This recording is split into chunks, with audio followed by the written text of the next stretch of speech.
श्री परमात्मने नमः।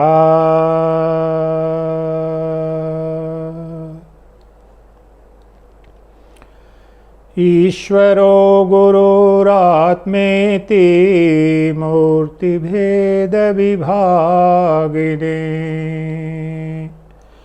व्योमवत् व्याप्त देहाय दक्षिणामूर्तये नमः।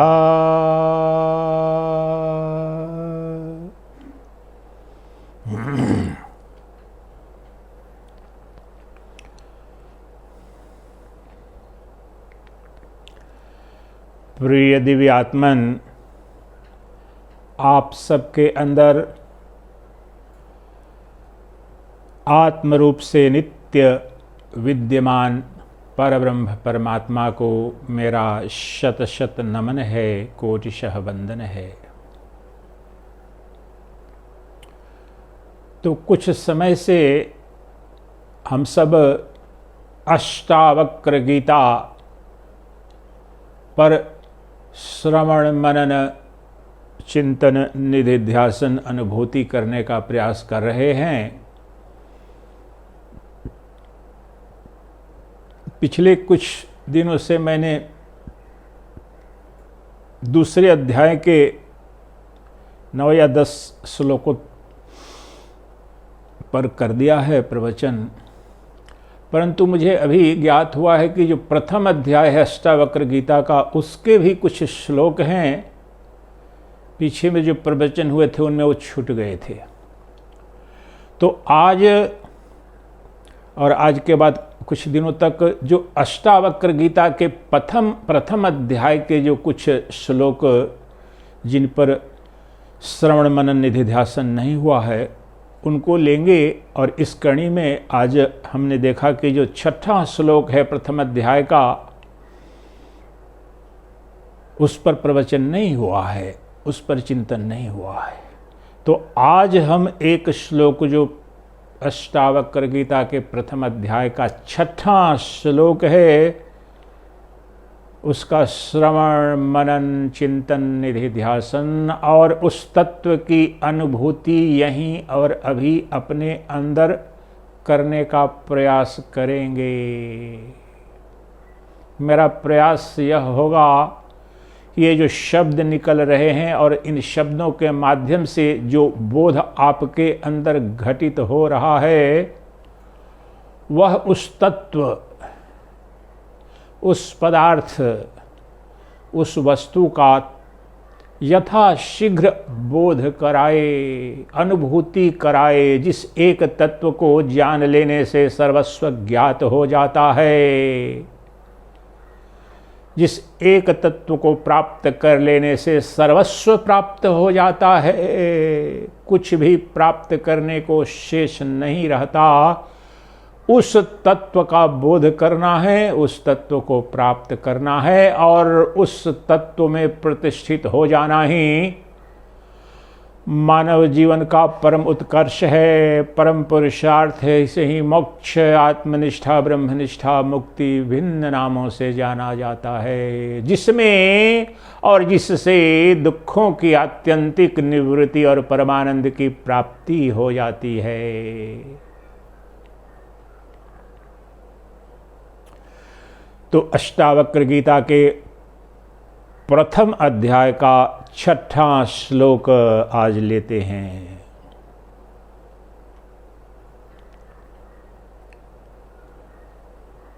अष्टावक्र उवाच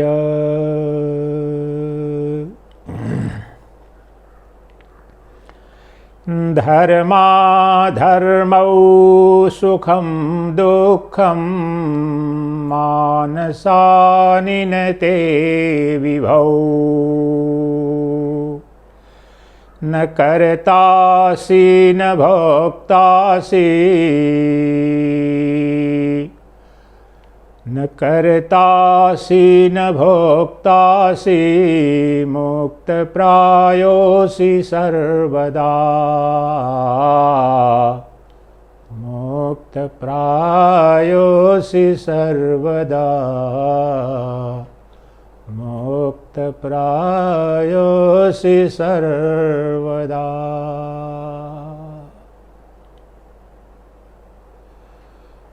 जो प्रश्न किया है जिज्ञासु मुमुक्षु मिथिला नरेश जनक ने, वह प्रश्न यह था कि हे प्रभु, हे गुरुदेव, वैराग्य कैसे प्राप्त होगा, ज्ञान कैसे उपलब्ध होगा, मुक्ति कैसे मिलेगी, मैं मुक्त कैसे होऊंगा। तो जो जिज्ञासा है, जो प्रश्न है, जो विचार है, जो चिंतन है, वह मुक्ति कैसे होगी, यह यक्ष प्रश्न है। और उस मुक्ति स्वरूप जो तत्व है, सत्य है, उसका निरूपण कर रहे हैं महर्षि अष्टावक्र। तो इस 6ठे अध्याय में यह कह रहे हैं कि मुक्ति कहीं बाहर से प्राप्त नहीं करनी है, किसी क्रिया से, किसी कर्म से, किसी तपस्या से, किसी भी अनुष्ठान से मुक्ति नहीं प्राप्त करनी है। मुक्त प्रायोसि सर्वदा, जो श्लोक का जो चौथा पद है, अंतिम पद, मुक्त प्रायोसि सर्वदा, कह रहे हैं कि तुम सदा मुक्त हो। हे जनक, तुम सदा मुक्त हो, नित्य मुक्त हो। इस पर चिंतन कीजिए।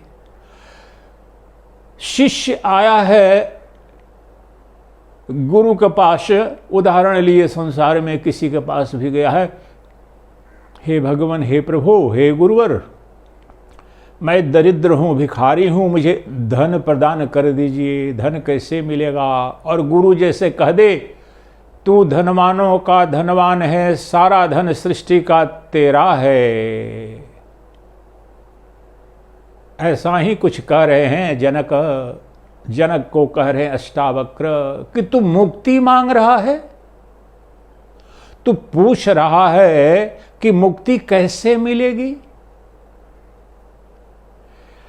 अरे मूर्ख, तू तो सदा मुक्त है। सदा मुक्त हूं, बिल्कुल।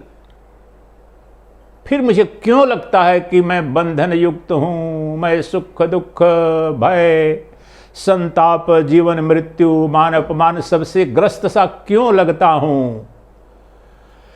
तू बंधन युक्त इसलिए महसूस कर रहा है, तुम्हें लगता है कि तुम बंधन युक्त हो, क्योंकि ये जो तुम्हारा मैं की जो परिभाषा है, जो परिचय है, वहीं पर भ्रम हो गया है तुम्हें।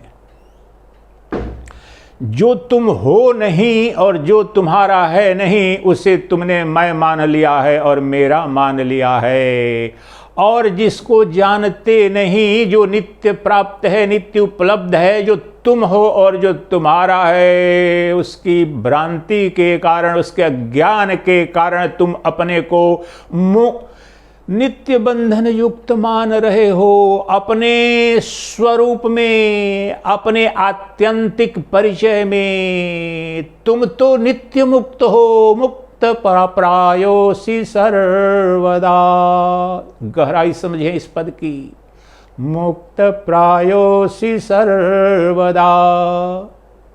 जैसे दूसरा उदाहरण समझें अपने व्यवहारिक अर्थ में, जैसे कोई जाए किसी डॉक्टर के पास, बोले प्रभु डॉक्टर साहब मैं तो 4th स्टेज के कैंसर से पीड़ित हूँ और आप मेरा उपचार करें, कृपा करके मुझे बचा लें। और डॉक्टर कहे तुझे तो कैंसर हुआ ही नहीं है। उसके आनंद की उसकी प्रसन्नता का आप अनुभव करें। हमने अपने जीवन में ही देखा है, कई मित्रों के साथ में दिल्ली में युवावस्था में मित्र थे, आज प्रोफेसर हैं दुनिया के बहुत ही प्रसिद्ध विश्वविद्यालय में। हम घनिष्ठ मित्र थे, दिल्ली के सबसे बड़े अस्पताल में घोषित कर दिया, लगभग कहा इनके परिवार को सूचित कर दो, अब बचेंगे नहीं ऐसा कुछ रोग। और 2 दिन के अंदर ही लगभग ऐसा घोषित हो गया कि नहीं ये बिल्कुल ठीक है। किसी रॉन्ग डायग्नोसिस के बेसिस पर बता दिया था कि अब बचेंगे नहीं।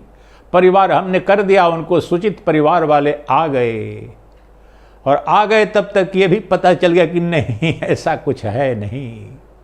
तो वो तो सांसारिक अर्थों में फिर भी आप कल्पना करें कि जिस आपको डॉक्टर ने बता दिया है कि अब टर्मिनल डिजीज है, कैंसर है, 4th स्टेज का है, बचने का उपाय नहीं है, अब उपचार तो है नहीं, कुछ लो केमोथेरेपी ले लो, कोई ट्रीटमेंट ले लो थोड़ा सा, परंतु योर डेज आर नंबर्ड, उसकी क्या स्थिति होगी। लेकिन अगर कोई डॉक्टर आकर बताता है नहीं तुम्हारा पूरा का पूरा जो डायग्नोसिस था, पैथोलॉजिकल जो रिपोर्ट्स हैं सब फॉल्टी है, none of your diagnostic reports are correct, और तुम्हें कोई रोग नहीं हुआ है, बिल्कुल कैंसर नहीं हुआ है, तुम बिल्कुल स्वस्थ हो, ये तो संसारिक अर्थों में। लेकिन इसकी कल्पना करें अपने जीवन में कोई रोग हो, व्याधि हो, और वहाँ पर जाएं उपचार के लिए, प्रार्थना करें, और वह वैद्य कहे, वह डॉक्टर कहे कि तुम्हें तो ये रोग है ही नहीं, तो अपनी खुशी संसारिक अर्थों में कितनी बड़ी होती है। यहाँ तो देखिए जो भव रोग है, युगों युगों से सब कुछ उपलब्ध है, सारा ऐश्वर्य वैभव जनक को उपलब्ध है, लेकिन भव रोग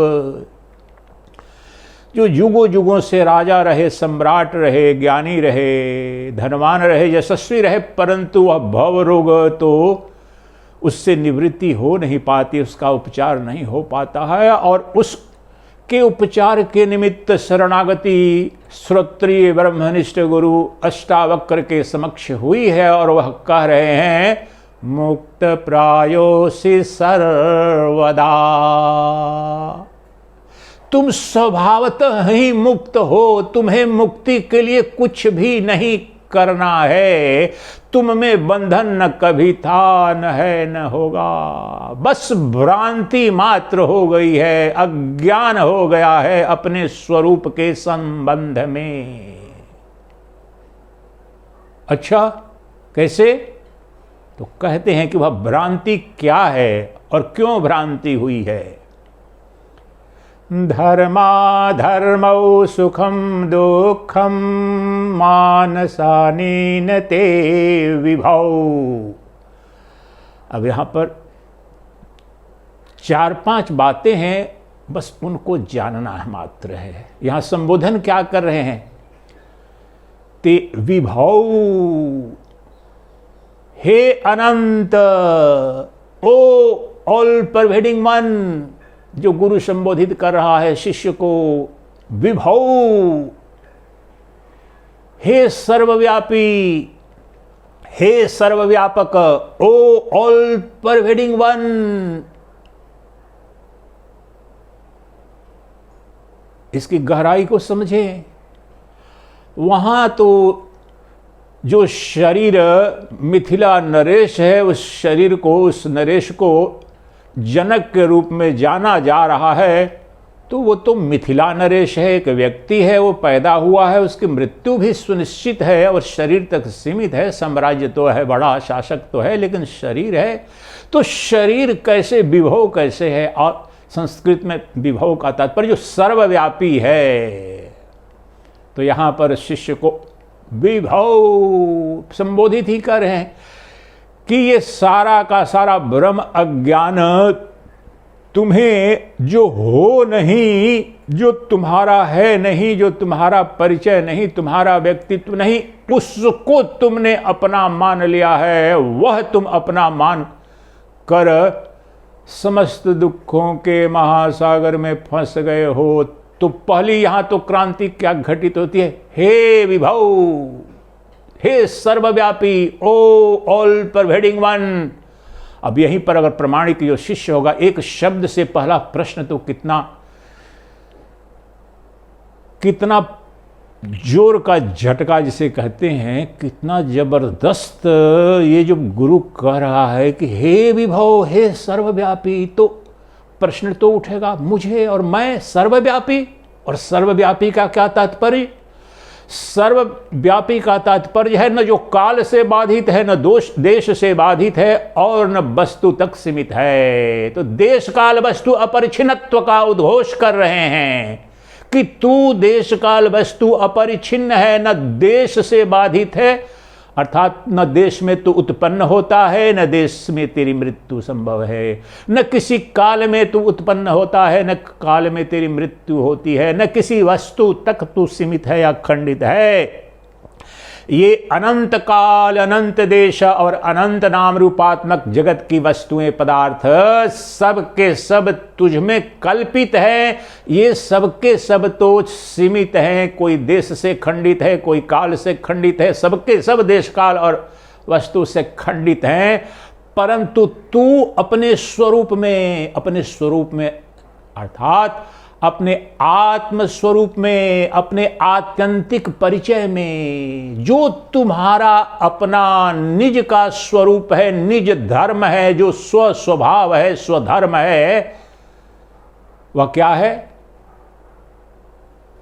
शुद्ध बुद्ध स्वरूपोहम केवलोहम सदा शिवः।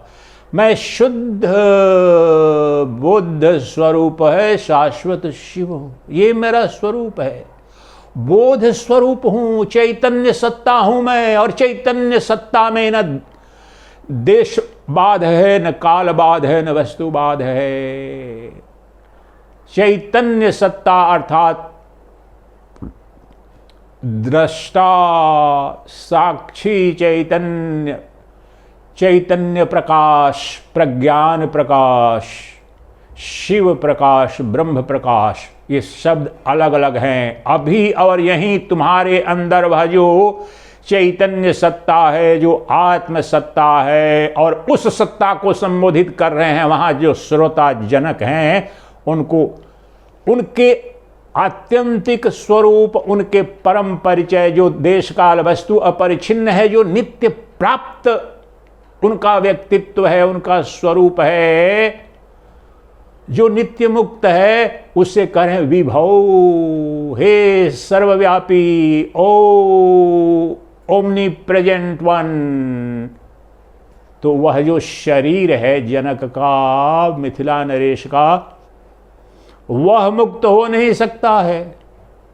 बंधन अर्थात कह रहे हैं कि जो बंधन है ये शरीर का है, अज्ञान शरीर का है, राग विराग सब शरीर के हैं, और शरीर तीन हैं, स्थूल सूक्ष्म कारण।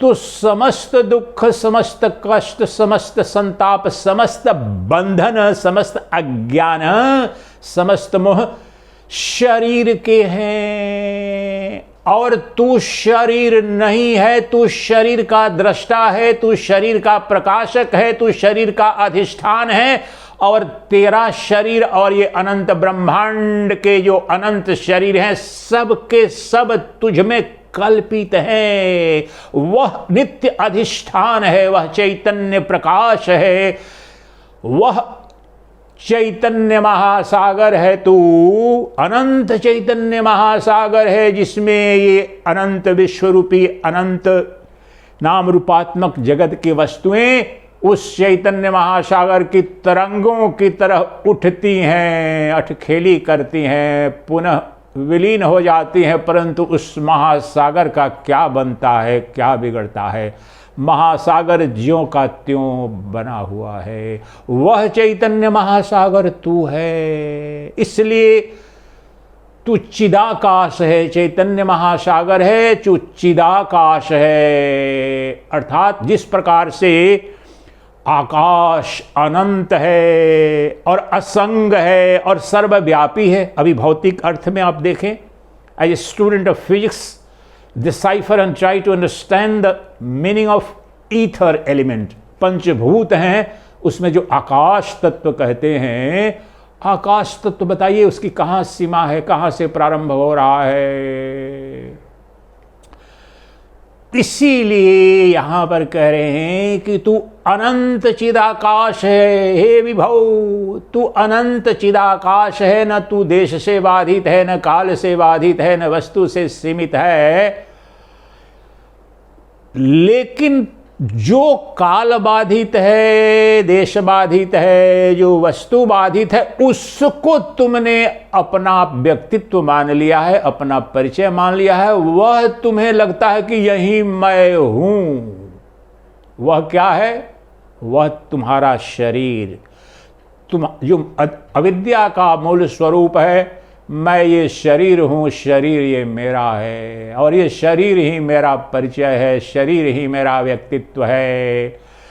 तो तुमने जो अपने आप को शरीर माना है, इसके कारण ही यही एकमात्र अज्ञान है, यही एकमात्र बंधन है, यही एकमात्र समस्त अमंगल, समस्त जन्म मृत्यु, समस्त दुख का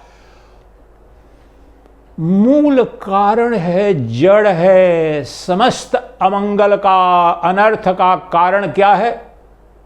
यह मान्यता, यह भ्रम कि मैं शरीर हूं। अब तू यहीं और अभी ये जान कि तू ये सीमित देश काल वस्तु, सीमित, तू देह नहीं है, तू अनंत सर्वव्यापी जो चैतन्य सत्ता है, अर्थात तू आत्मा है। और आत्मा में धर्मा धर्मौ सुखम दुखम मानसानि न ते विभौ। ये सारे सुख दुख, धर्म अधर्म शरीर के हैं, शरीरों के हैं, और तुम शरीरों के प्रकाशक हो, तुम आत्मा हो, तुम शरीर नहीं शरीरी हो, देह नहीं देही हो। और धर्म अधर्म, सुख दुख, बंधन मुक्ति, धर्म अधर्म, ध्यान से समझिए, धर्म अधर्म, सुख दुख, बंधन मुक्ति, कर्म और भोग, ये सब के सब शरीर के हैं, शरीर में हैं, शरीर से जुड़े हैं। और मैं क्या हूं? अर्थात वहां शिष्य को संबोधित कर रहे हैं कि तुम क्या हो? तुम शरीर नहीं हो। इसलिए जो शरीर का प्रकाशक है, शरीर का अधिष्ठान है, अर्थात जो तुम्हारी आत्मा है, जो अभी और यहीं तुम्हारे हृदयाकाश में, अर्थात तुम्हारे अंतःकरण में, अर्थात तुम्हारे मन बुद्धि को नित्य प्रकाशित कर रही है।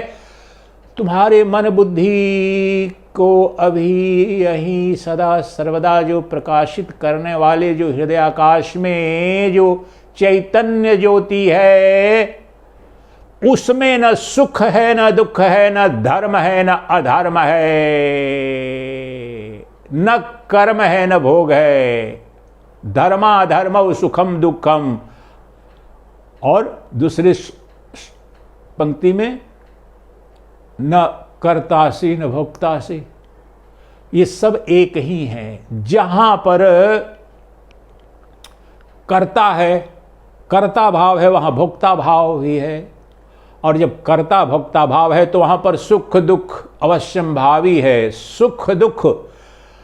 और वहीं पर धर्म अधर्म है, विपरीत दिशा से आपको ले गया। धर्म अधर्म, धर्म धर्म, वाइसेज एंड वर्च्यूज, अच्छे कर्म, सत्कर्म, दुष्कर्म, पुण्य कर्म और पाप कर्म, जिसे आम भाषा में बोलते हैं धर्म अधर्म। अधर्म अर्थात पाप कर्म किया, और धर्म पुण्य कर्म किया,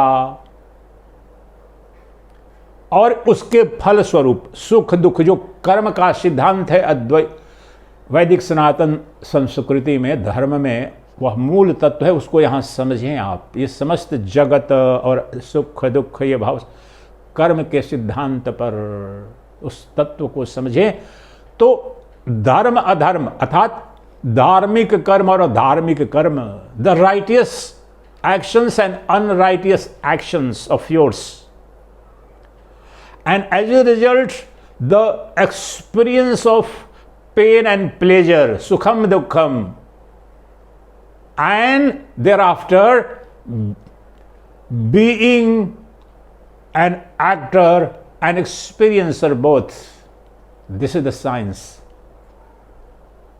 ये सब अज्ञान में, प्रकृति में, तुम्हारे शरीर में है, इनका संबंध शरीर से है और तुम शरीर नहीं हो।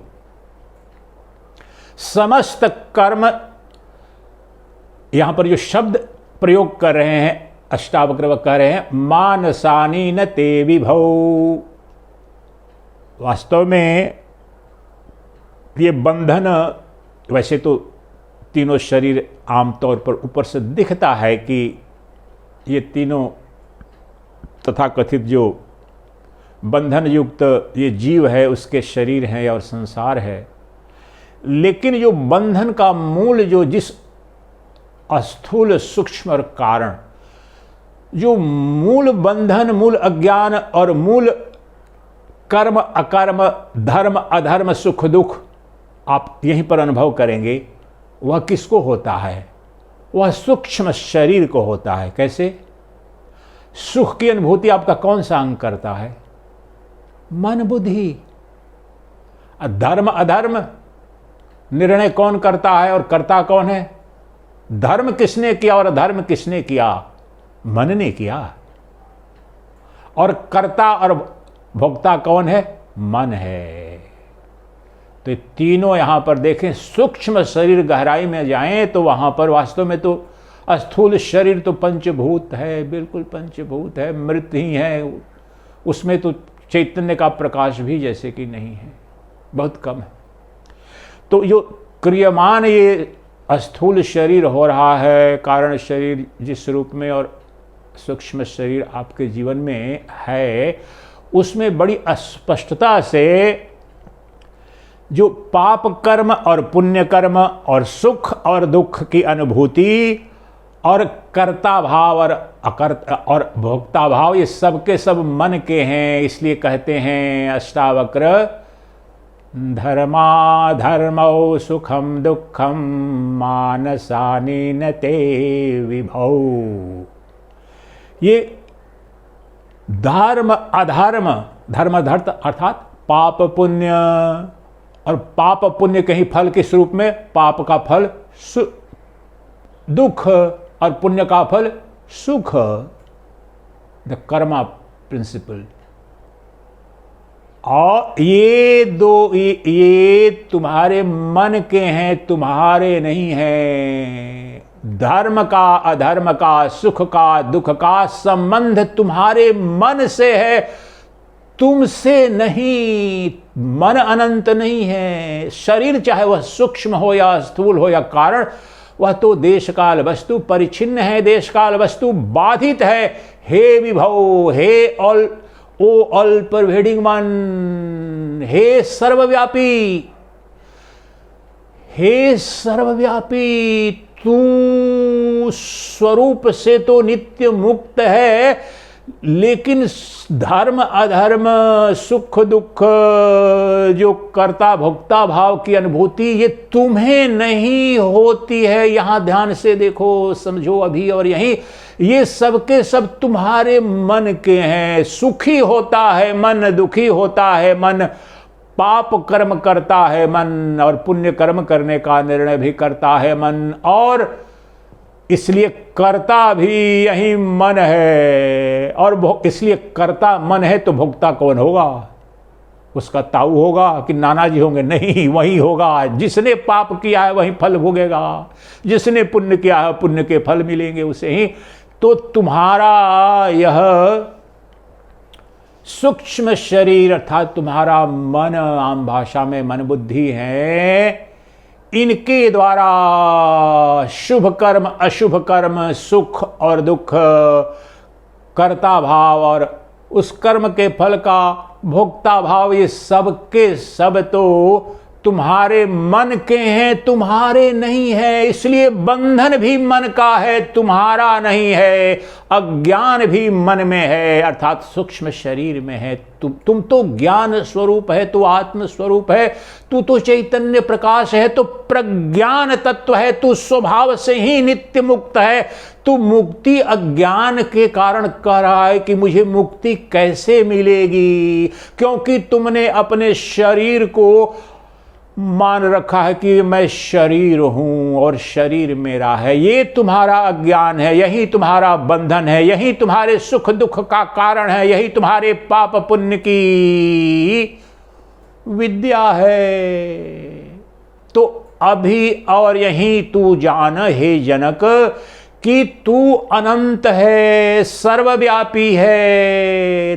तू जो कर्ता भाव, भोक्ता भाव, सुख दुख, धर्म अधर्म से नित्य सुखी दुखी होने वाला जो मन है, वो तुम मन के हैं और तू मन नहीं है। तू मन का प्रकाशक है, मन का अधिष्ठान है, तू मन का साक्षी है, तू मन नहीं है। तू कारण शरीर का भी अधिष्ठान और प्रकाशक हो, तू सूक्ष्म शरीर का भी कारण अधिष्ठान प्रकाशक हो। इसलिए समस्त बंधन, समस्त दुख, समस्त अज्ञान इस मन के हैं, तेरे नहीं हैं। तू अस्पष्टता से अभी अपना जो भेद है दृष्टा और दृश्य का, इसको तू जान ले। अभी तू दृश्य नहीं है, तू दृष्टा मात्र है, और दृष्टा मात्र ही हे विभव। जो दृष्टा है अर्थात जो चैतन्य तत्व है, जो मेरी आत्मा है, वह अनंत है, और अनंत हर अर्थ में है।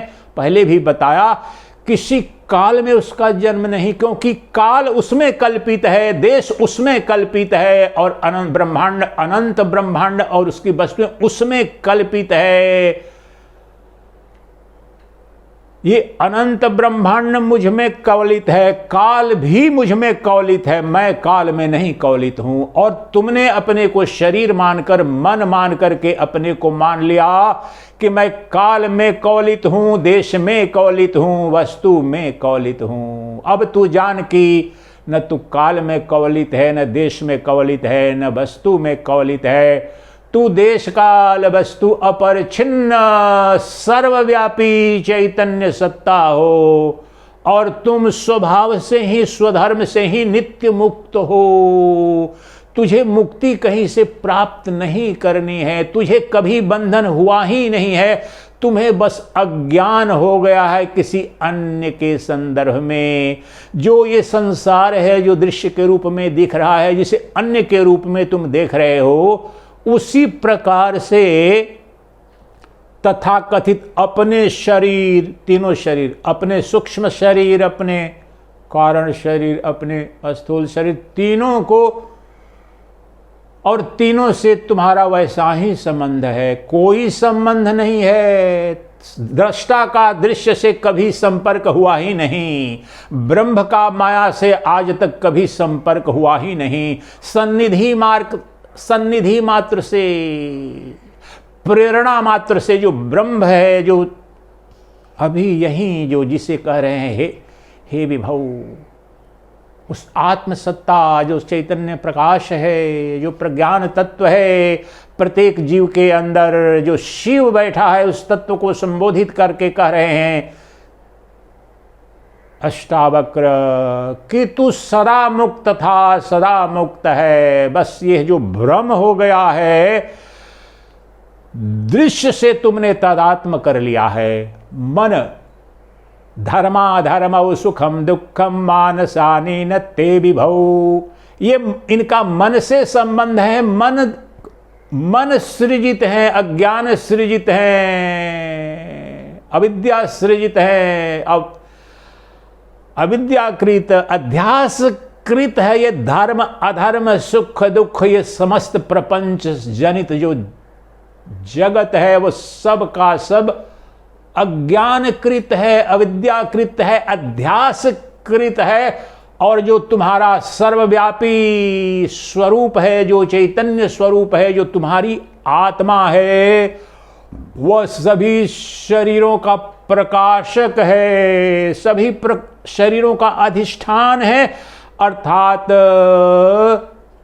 सभी शरीर, सभी जगत उसमें कल्पना मात्र है। वह सत्ता तो एकमात्र तुम्हारी आत्म सत्ता है। जो वस्तु, जो तत्व, जो पदार्थ के रूप में सदा था, जो है और जो रहेगा और अनंत ब्रह्मांड में जो अभिव्यक्त हो रहा है, वह एक अद्वितीय तुम हो।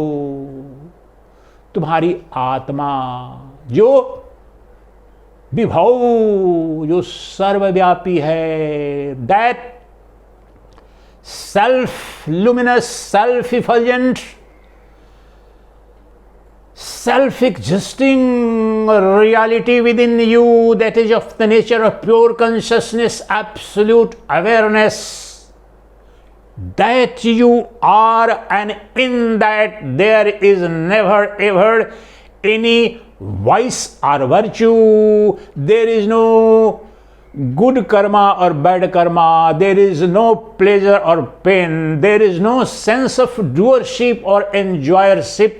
Within you, the pure consciousness, the Atman of the nature of self-luminous, self-effulgent,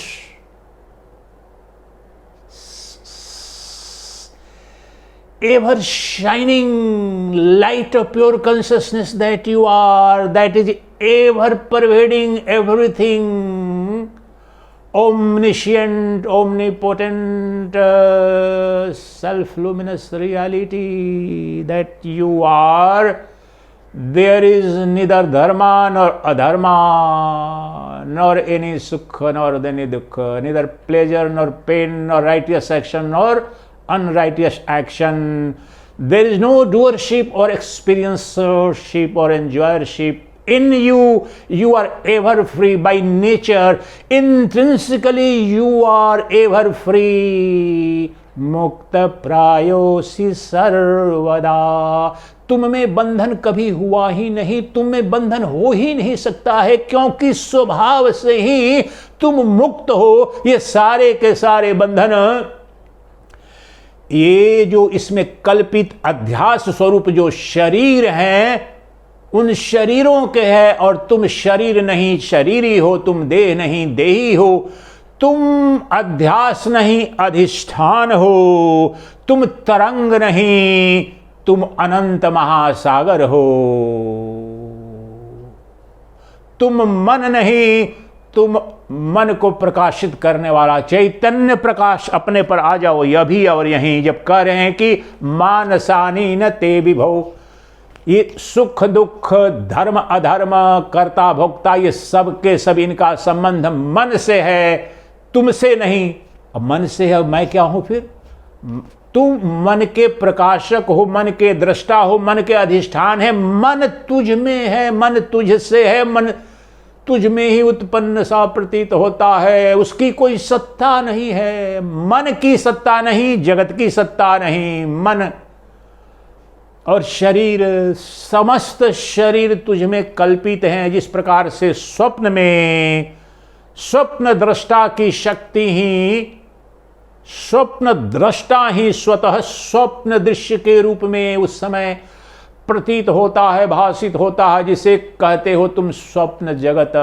the dreamer and the dreaming self alone appears as the infinite dream world. Instantly you see the elephants, sky, sun, moon, mighty mountains and deepest oceans.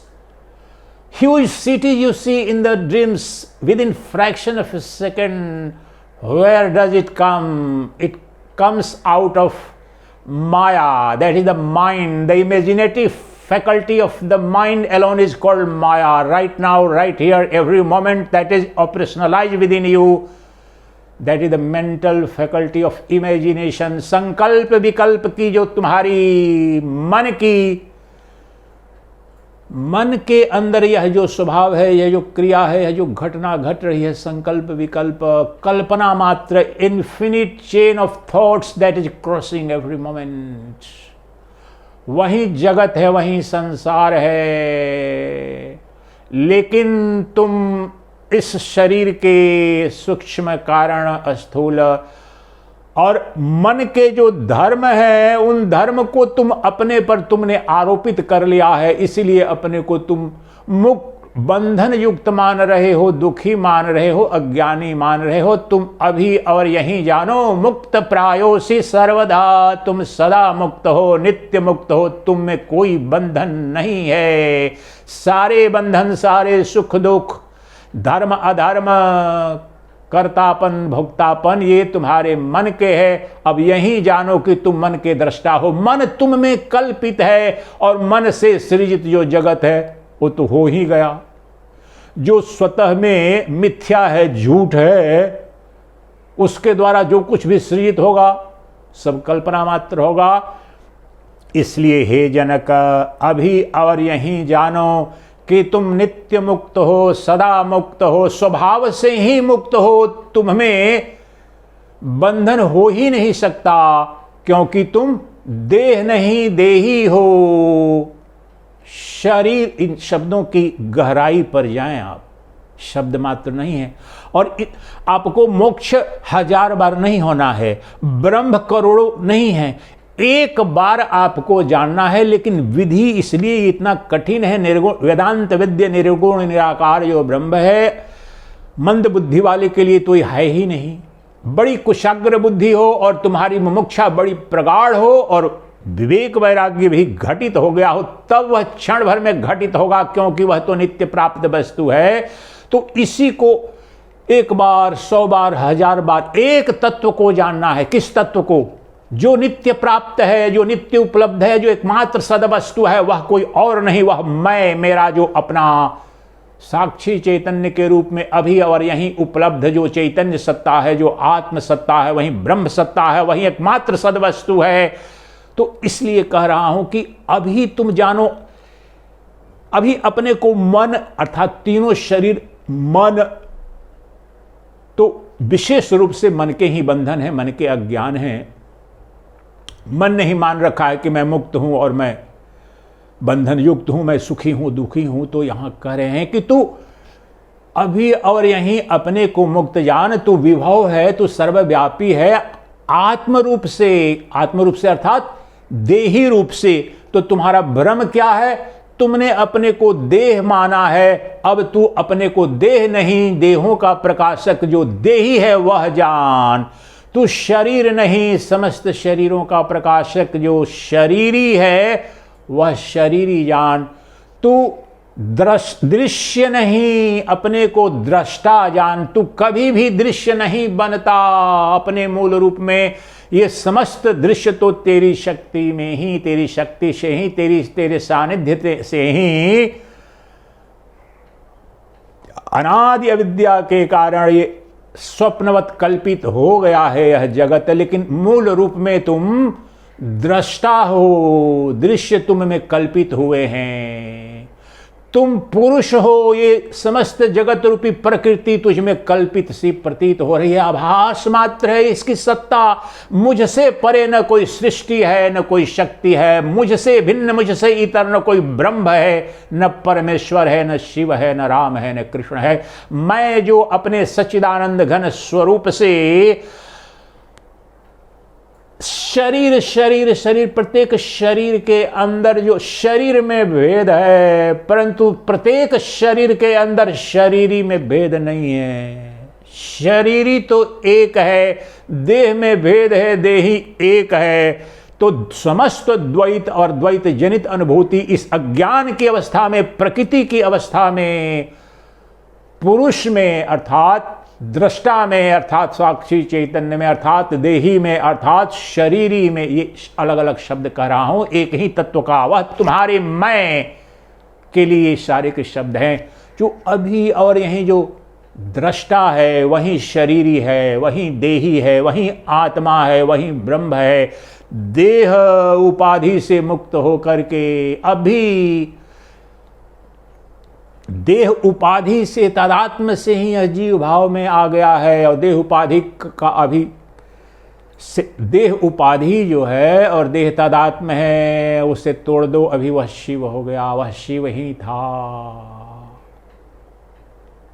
आकाश कभी भी जो महाकाश है, न घटाकाश हुआ न मठाकाश हुआ, लेकिन घट उपाधि और मठ उपाधि के तादात्म्य के कारण वह घटाकाश के रूप में जाना जा रहा है, मठाकाश के रूप में जाना जा रहा है। लेकिन अभी यहीं पर घट को तोड़ दो, मठ को फोड़ दो, तोड़ दो।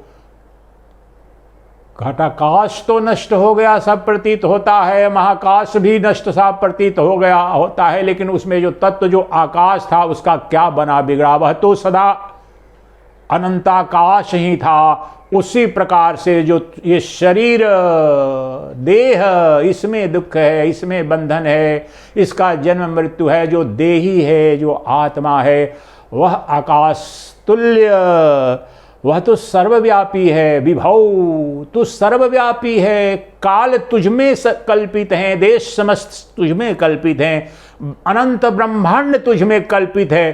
तू एकमात्र सदवस्तु है और तू स्वभाव से ही मुक्त है। हे जनक, अभी और यहीं अपने को इसकी अनुभूति करेंगे। आइए निधिध्यासन करते हैं, अब उस तत्व को जानते हैं।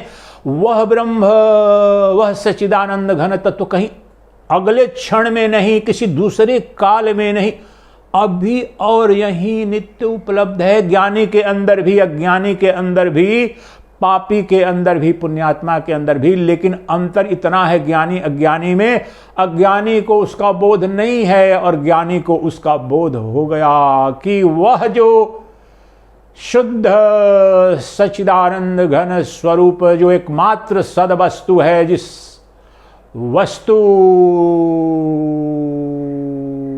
की ही अभिव्यक्ति ये अनंत जगत है, उसकी ही छाया है, उसकी ही माया है, वह सदवस्तु जो सर्वनियंता है, सर्वशक्तिमान है, वह जो स्वयंभू सत्ता है, वह जो चैतन्य प्रकाश स्वरूप है, वह कोई और नहीं, वह मेरे शुद्धमय का स्वरूप है, वह सच्चिदानंद घन ब्रह्म कोई और नहीं। मैं जब अपनी देह उपाधि, स्थूल शरीर, सूक्ष्म शरीर, कारण शरीर, इन तीनों का मैंने निषेध कर दिया, तो मुझे अभी और यहीं दिख रहा है कि ये स्थूल शरीर, सूक्ष्म शरीर, कारण शरीर, ये सब के सब निषेध कर देने पर भी मेरा तो निषेध नहीं हो रहा है, क्योंकि मैं अधिष्ठान हूं। तरंगों का निषेध कर दो, वायु वेग रुक गया तो महासागर में जो तरंगें उठ रही थी, भयावह लग रही थी, तरंगें नष्ट हो गई, शमित हो गई, लेकिन महासागर का जल का क्या हुआ? जल में कोई परिवर्तन नहीं आया।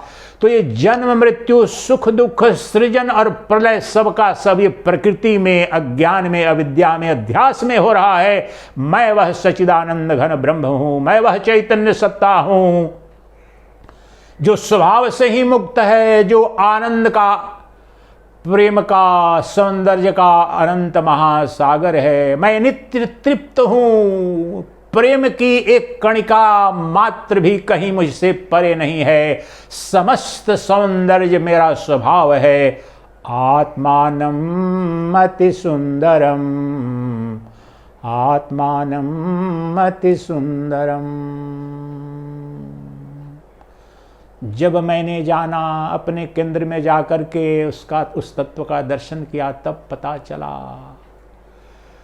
कि राख का कण के बराबर भी जो ये संसारिक ऐश्वर्य, वैभव, सौंदर्य, प्रेम है, नहीं है। मेरी जो चैतन्य सत्ता, आत्मानम अति सुंदरम, मेरी आत्मा का जो सौंदर्य है, जो प्रेम है, जो आनंद है, जो ऐश्वर्य है, एकमात्र वह सदवस्तु है। और उस एक तत्व को जान करके ही सर्वस्व का बोध हो जाता है। उस एक तत्व को प्राप्त करके सर्वस्व प्राप्त हो जाता है। मैंने उसे अभी और यहीं गुरु कृपा से जान लिया। अनुभूति करो अभी यहीं, जो तुम्हारे अंदर का अनुभोक्ता है, जो बोधा है, तुम शरीर का निषेध करो। तुम शरीर के दृष्टा हो, जिस जिसके भी तुम दृष्टा हो तुम वह नहीं हो। इस विधि से अभी और यहीं उस तत्व में चले जाओ। तुम दृश्य नहीं दृष्टा हो। अब भी इस विधि से अनुसंधान करो, अभी अनुभूति हो जाएगी। जिस जिसको तुम देख सकते हो, जो जो कुछ भी तुम्हारी इंद्रियों का विषय के रूप में बोध में आ रहा है वह तुम नहीं है। निषेध कर दो। मेरा हाथ, मेरा पांव, मेरा शरीर, मेरे अंग प्रत्यंग सब मुझे दिख रहे हैं, मैंने देखा है। इंद्रियों से भी देख रहा हूं और पंच ज्ञान इंद्रियों से भी देख रहा हूं और कुछ पंच कर्म इंद्रियों से भी बोध हो पाता है, स्पर्श का जैसे, और मन से तो देख ही रहा हूं।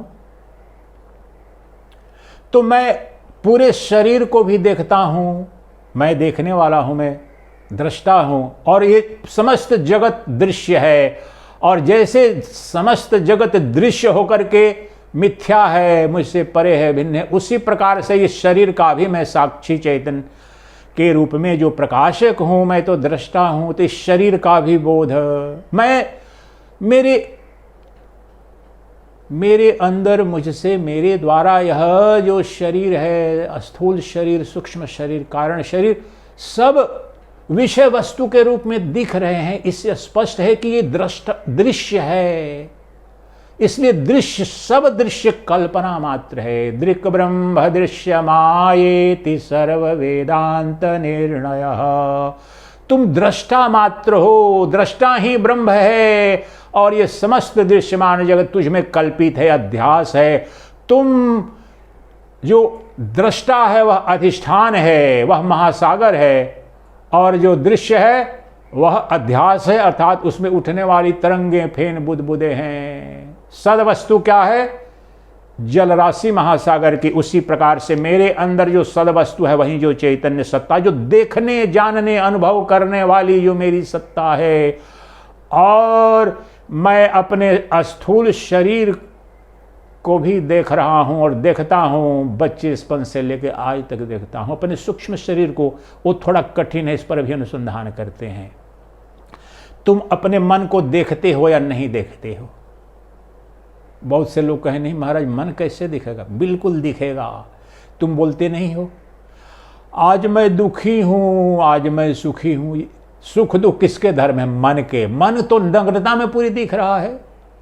आज मुझे ये खाने का मन हो रहा है, आज मुझे वो नहीं करने का मन, ये सबके तुम तो नग्नता में दर्शन कर रहे हो। आज मुझे भूख नहीं लगी है, आज मुझे बहुत भूख लगी है। आज मैं बहुत प्रसन्न हूं, आज मैं बहुत खिन्न हूं। ये सब बोलते हो कि नहीं? कोई जीव है?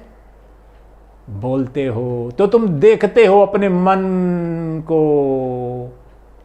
तो स्थूल शरीर को देखते हो, ये तो कोई बड़ी कठिनाई नहीं है, लेकिन सूक्ष्म शरीर को भी तुम देख रहे हो। और जो गहन निद्रा स्वरूप, गहन निद्रा की जो अवस्था है वही अज्ञान अविद्या का स्वरूप है, वही माया का स्वरूप है। उस गहन निद्रा की अवस्था में जो कहते हो कि मैं नहीं जानता हूं, किसको नहीं जानता हूं? ये तथाकथित वेकिंग स्टेट जो जागृत अवस्था है और स्वप्न की अवस्था है, इन दोनों को नहीं जानने की स्थिति को कहते हो कि मैं नहीं जानता हूं। लेकिन उस सुषुप्ति काल को नहीं जानने वाला और सुबह में कहता है कि मैंने कुछ नहीं जाना, वह जानने वाला जागृत अवस्था में भी उपस्थित है, स्वप्न का भी अधिष्ठान है। और वहीं जो कह रहा है कि मैं गहरी निद्रा में सोया, मुझे कुछ पता नहीं चला, उसे ही सब कुछ पता चलता है। वही साक्षी चैतन्य है, वही मैं हूं, वही तुम हो, तुम्हारे अंदर अभी और यहीं जाओ। वही सबको देखता है, उसे कोई नहीं देखता है। मैं सबको देखता हूं, मुझे कोई नहीं देखता, क्योंकि मैं अदृश्य दृष्टा हूं। अगर मुझे कोई देख सके, अगर मुझे कोई देख ले दृश्य के रूप में, तो तत्काल मैं असत्य हो जाऊंगा, द्वैत सत्ता में आ जाऊंगा। तो मैं सदा दृष्टा ही रहता हूं, एक अद्वितीय साक्षी चैतन्य स्वरूप दृष्टा। ये दृश्य तो अनंत है, परंतु सबका दृष्टा, सबका प्रकाशक एक है, वह मेरा मैं है, शुद्ध मैं। निरुपाधिकमय, निराकारमय, चैतन्य स्वरूपमय, जो नित्य मुक्त है, जो जनक को कह रहे हैं अष्टावक्र, मुक्त प्रायोसी सर्वदा, वह तुम्हारा निराकारमय है, जो शुद्ध संवित स्वरूप है, जो प्रज्ञान तत्व है, वह सबको देख रहा है, उसे कोई नहीं देख रहा है, वही तो तुम हो। वह नित्य मुक्त है, उसमें धर्म अधर्म नहीं, पाप पुण्य नहीं, सुख दुख नहीं, वह नित्य आनंद स्वरूप है। इसे अभी और यहीं अनुभूति करो। जो भी दृश्य रूप में दिखे उसका निषेध कर दो। संकल्प के साथ में, तलवार से नहीं काटना है, संकल्प से, बुद्धि की तलवार से उसका निषेध कर दो, छेदन कर दो, काट दो, अभी दो टुकड़े कर दो। जो कुछ भी दृश्य मात्र, जो कुछ भी भूत की कोई स्मृति, भविष्य की कल्पना या वर्तमान के जगत की कोई भी आकृति तुम्हारे सामने आए, अपने शरीर के, सबको जानो ये स्वप्न है। और जो उसे देख रहा है, एक रस देख रहा है, वही मैं हूं, वही मेरा मैं सच्चिदानंद घन ब्रह्म है। वह मुक्त है, मैं मुक्त हूं, नित्य मुक्त हूं, स्वभाव से ही मुक्त हूं। अज्ञान के कारण, अनादि विद्या के कारण मुझे भ्रम हो गया था, शरीर होने का, प्रकृति होने का, दृश्य होने का, लेकिन मैं नित्य दृष्टा हूं, मैं नित्य शरीरी हूं, मैं नित्य देही हूं, अर्थात मैं आत्मा हूं। अभी और यहीं मैं मुक्त हूं, सदा ही मुक्त था, मुझ में कहीं कोई बंधन नहीं। मैं देश काल वस्तु परिच्छिन्न एक अद्वितीय चैतन्य ब्रह्म हूं। अनुभव करो।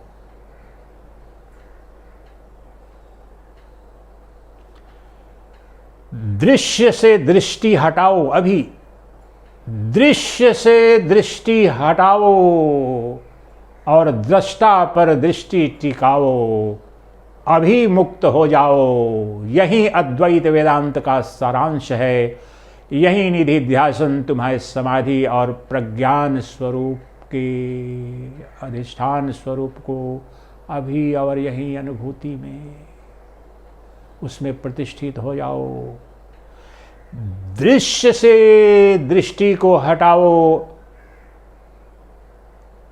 और दृष्टा पर दृष्टि को टिकाओ और उसे ही निर्विकल्प समाधि या समाधि कहते हैं, उसे ही ज्ञान की अवस्था कहते हैं। वह चैतन्य, when the consciousness is conscious of consciousness alone, that is the supreme state, that is state of enlightenment, self-realization, that is the transcendental state, that you are that transcendental supreme reality, निर्गुण निराकार सच्चिदानंद घन स्वरूप तुम अभी और यहीं अनुभूति में